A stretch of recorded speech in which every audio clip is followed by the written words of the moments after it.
Tudo bom, Miro? Como você tá? Uma baita de uma gripe, mas tô bem. De E novo, você você, tem tá bem? pegado muita gripe, essa imunidade tá problemática.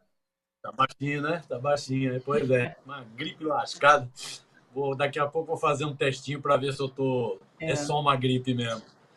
Mas Não, tô bem, Covid e Thalita. E você, dengue tem gripe? pegando geral, né? Tem que tomar cuidado, Olha, testar, porque estão pegando mesmo. Pós-carnaval, ainda mais, né? Eu tô bem, tudo bem por aqui, sem gripe, sem Covid. Diga, o que que é isso?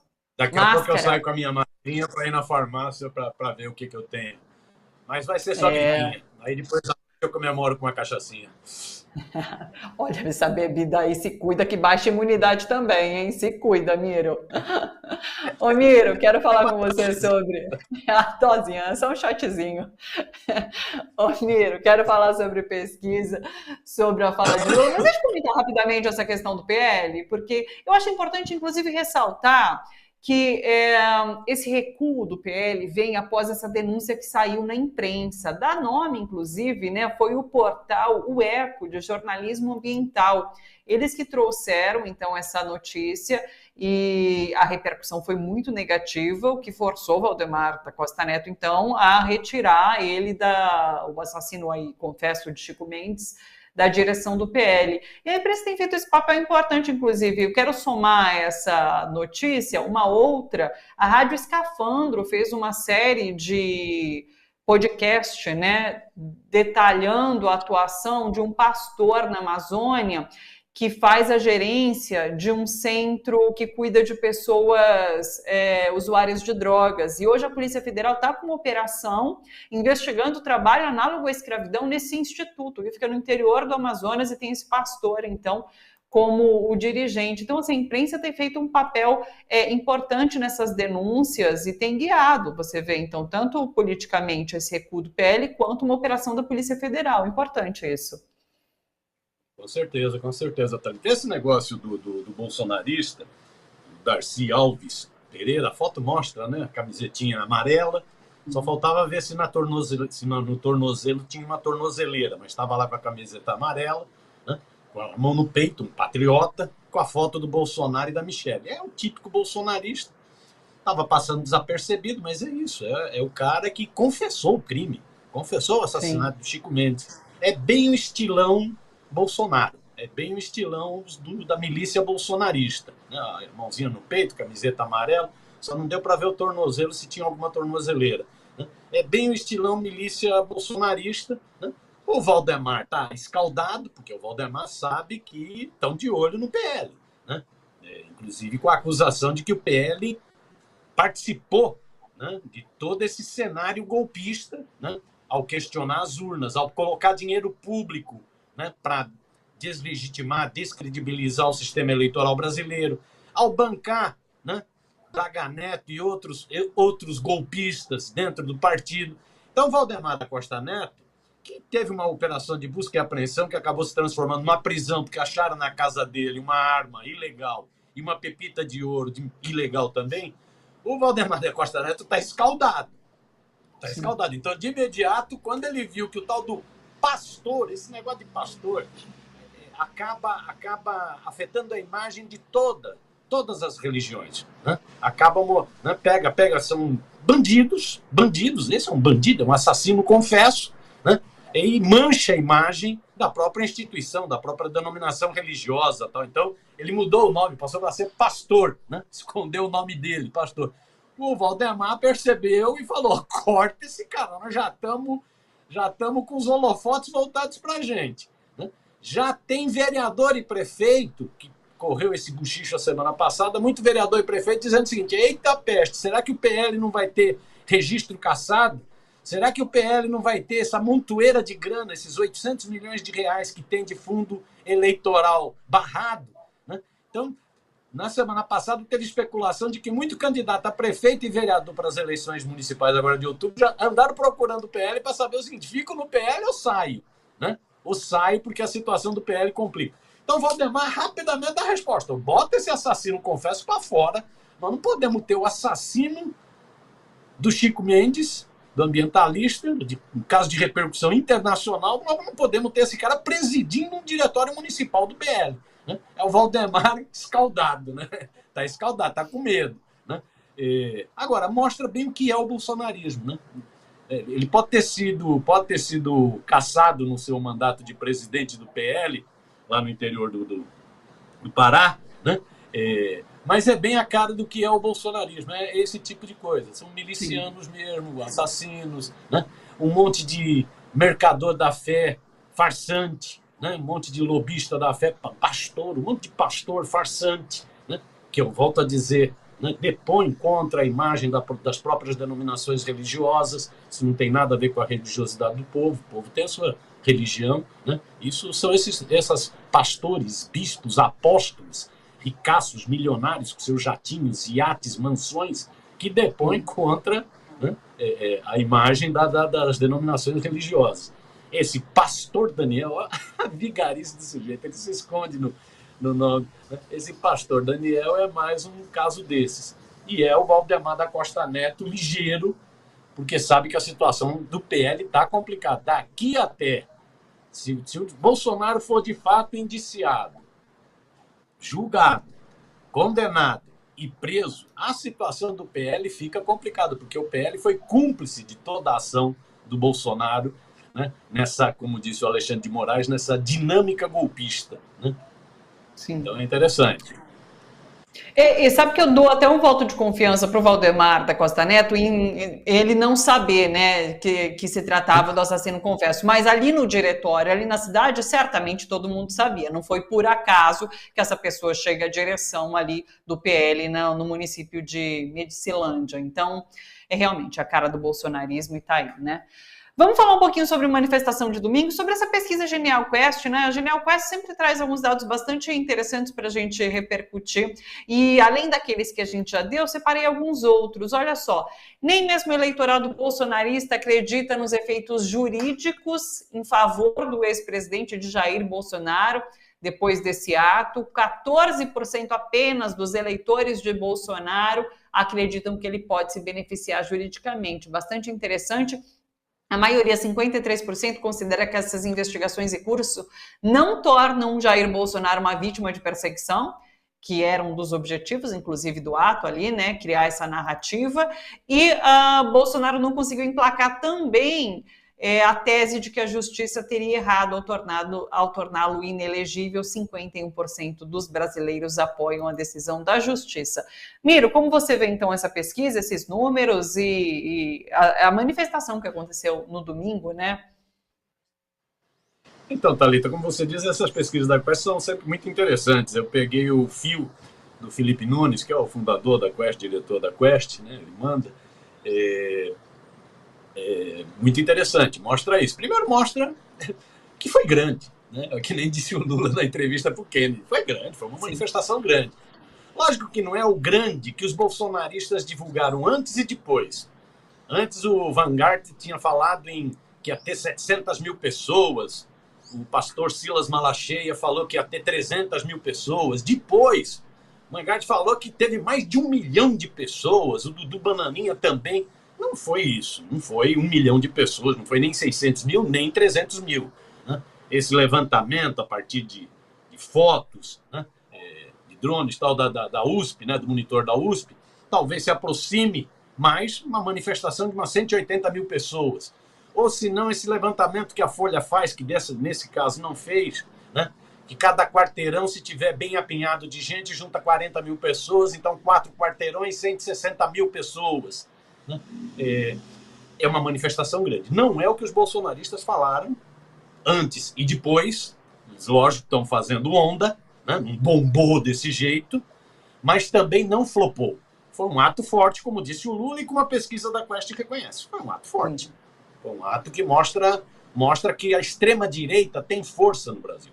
A extrema-direita tem força no Brasil, é exemplo de que tem força na América Latina, que eu digo Milei agora na Argentina, o presidente de El Salvador, um punitivista, né? Um fascista, que eu diga na Alemanha agora, a mesma reportagem, né, da Deutsche Welle, mostrando a força dos neonazistas na Alemanha, que eu diga a recente pesquisa em Portugal, o partido de extrema-direita pode ganhar a eleição em Portugal agora em março, né? Então a extrema-direita tem força, é um fenômeno mundial que se junta no Brasil, também a traços históricos. A extrema-direita tem força. Isso o ato mostrou, é o que o Lula diz. Ó, não dá para esconder, está lá mostrando. Mostrou, é isso. Tem força e é preciso ficar atento. E é o que a pesquisa mostra. É o que a pesquisa mostra. Eu acho que foi um ato que serviu para juntar a tropa do Bolsonaro. O Bolsonaro estava preocupado, porque depois da operação Tempus Veritatis, vários bolsonaristas ficaram quietos, tinham sumido. Vários governadores bolsonaristas não se manifestaram.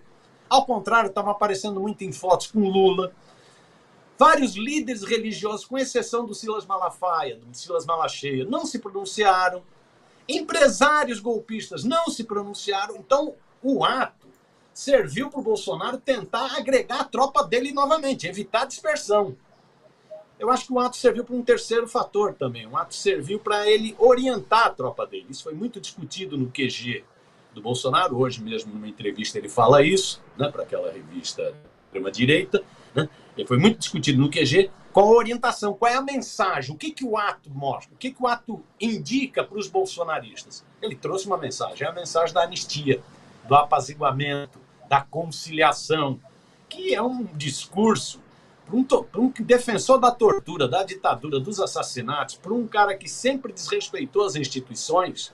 É um discurso de uma falsidade impressionante, mas é o discurso que ele está apresentando. Queremos anistia, queremos a paz. É o Bolsonaro, paz e amor. Bolsonarinho, paz e amor. Foi a mensagem que ele passou no ato, que é uma falsidade. Essa pesquisa Quest é interessante. As pessoas reconhecem que o ato foi grande, mas as pessoas dizem o seguinte: não altera o curso do processo. Né? Não altera nem a questão da investigação da Polícia Federal, só 11% acreditam que isso vai alterar a investigação da Polícia Federal, a pesquisa Quest mostra. Não altera o processo no Supremo Tribunal Federal, ninguém acredita. Né? 47% acham que ele participou realmente do golpe, da dinâmica golpista, ou seja, com ato ou sem ato, ele participou. 51%, esse dado que você deu agora, muito interessante da pesquisa, 51% acham que o TSE, que o Tribunal Superior Eleitoral, acertou ao torná-lo inelegível, né? E 50% acham que ele vai ser preso. Né? Então, apesar de ser um ato forte, apesar de ser um ato que evitou a dispersão do campo da extrema-direita, e apesar de ser um ato com mensagem, com a mensagem da anistia, isso não colou. Isso não colou e não dá para colar. Novamente volta a entrevista do Lula com Kennedy. Não dá para brincar com a extrema-direita.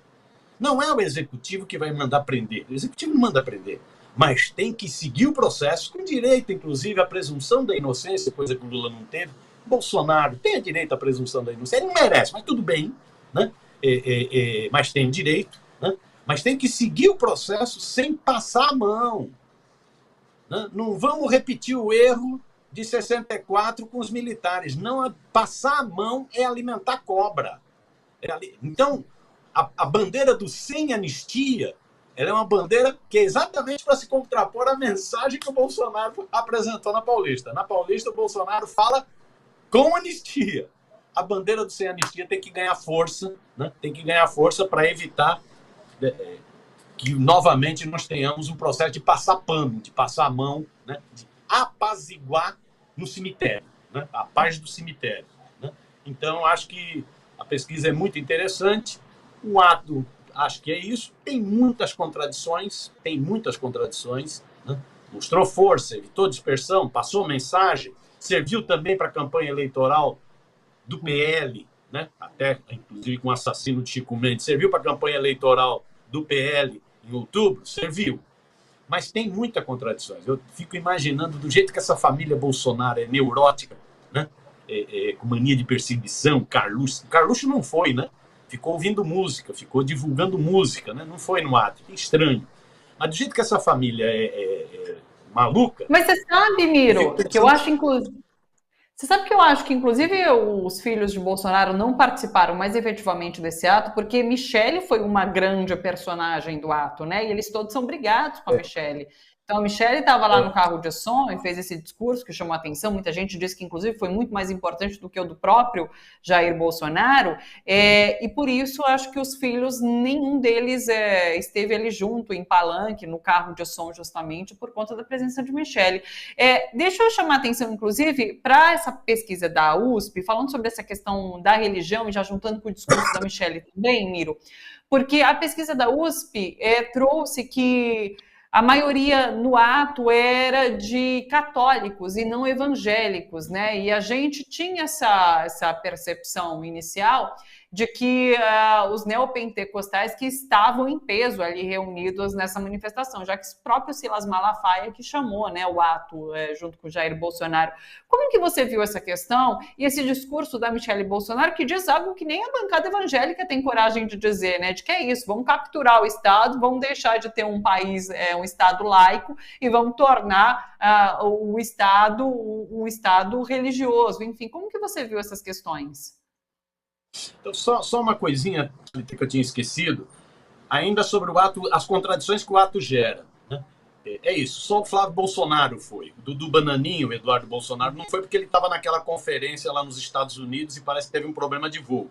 O que mais chamou a atenção foi o Carluxo, que não foi, fez na hora, inclusive, do ato, ficou divulgando música, né? Ficou postando música. E o Jair Renan, o filhote 04, que também está todo enrolado, que também não foi. Né? Agora, quais as contradições? Eu fico imaginando na cabeça dessa família, que é totalmente neura, né? Eles devem estar se perguntando, por que o velho da Havan não apareceu? Ele adorava aparecer em atos com o Bolsonaro. Por que o empresáriozão da Havan, o Luciano Hang, não apareceu? Por que o empresáriozão da Tecnisa, o Nigri, não apareceu? Por que o empresáriozão da Coco Bambu, né, o Afrânio, não apareceu? Por que outros líderes religiosos não apareceram? Quem capitalizou foi quem pagou, inclusive, tem que ver inclusive de onde vem esse dinheiro, né? Quem pagou foi o Silas Malacheia. Mas ele mesmo já tinha chamado os outros líderes religiosos de cagões e covardes, todos. Então há muito atrito aí, há muitas divisões que vão começar a pintar com mais força. A pesquisa que foi feita pelo monitor da USP, no domingo, né, diferente da Quest. A Quest pesquisa, não foi no ato, é uma pesquisa, mais 2.000 pessoas que não participaram do ato. Né? A pesquisa da Monitor, que foi feita na Avenida Paulista, eu acho que ela revela, o Lula na entrevista com o Kennedy, ele fala assim, a manifestação foi grande, mas não sei como essa turma chegou aqui. Eu acho que revela que quem chegou lá é fascista. Chegou de conta própria, de convicção. A pesquisa é impressionante nesse sentido da Monitor. Porque ela mostra o seguinte, quem estava lá? Estavam homens, maioria, quase 70%, brancos, maioria, 60 e poucos por cento, com mais de 45 anos de idade, maioria, né, juventude menos, católicos e não evangélicos, católicos, 40 e poucos contra 20 e poucos, né? E numa realidade à parte, 90% acham que Bolsonaro ganhou a eleição, 90 e poucos por cento acham que nós vivemos uma ditadura do judiciário no Brasil, ou seja, uma realidade à parte. São fascistas. Ali não foi gente que foi bancada, não. Foi gente que foi mesmo. Branco, homem, nível universitário. Sabe qual é a média? 21% ganham mais de 10 salários mínimos. Na sociedade brasileira, só 3% ganham mais de 10 salários mínimos. 9% desses 21% ganham mais de 20 salários mínimos. Ou seja, é uma turma de classe média. Eu gosto de utilizar o termo, às vezes, classe média, que é uma mistura de média com outra coisa. Né? É uma turma de classe média ressentida, que não aceita o resultado das eleições, que acha que o Bolsonaro ganhou, 90% acham que o Bolsonaro ganhou, que acham que nós vivemos debaixo de uma ditadura, mesmo eles fazendo a manifestação, nós vivemos debaixo de uma ditadura, eles que defendem a ditadura, eles que defendem tortura, pau de arara, morte, né? Acham que nós vivemos debaixo de uma ditadura.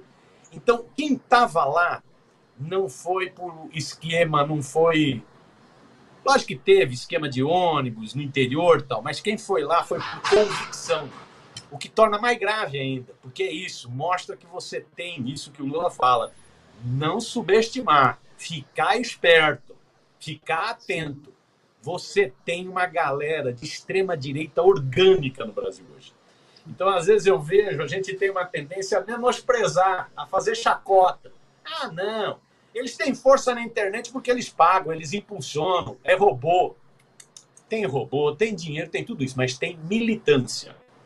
Tem militância. E no ato na Paulista o que tinha era militância, que vai, inclusive, mostra isso. Destoa. Se falava, não, era evangélico, evangélico, evangélico. Não era evangélico. Não era evangélico. 48%, se eu não me engano, na pesquisa do Monitor da última, 48% católico.